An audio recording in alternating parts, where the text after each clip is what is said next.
The two old gentlemen were brothers. এই দুইজন বৃদ্ধ ভদ্রলোক ছিলেন, তারা দুই ভাই।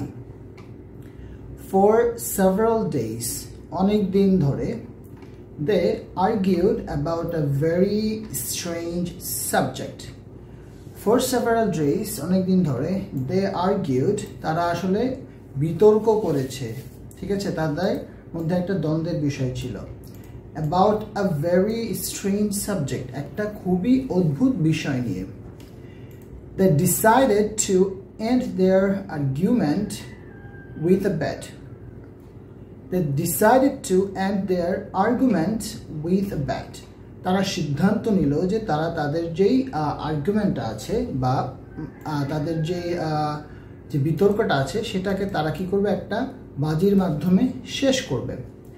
As the English usually do. As the English মানে বোঝানো হচ্ছে যে ইংরেজ জাতিকে, যেমনটা ইংরেজ জাতি সচরাচর করে থাকে। The following was the subject of the bet. The following মানে নিচে যে বিষয়গুলো উল্লেখ করা হয়েছে সেগুলা।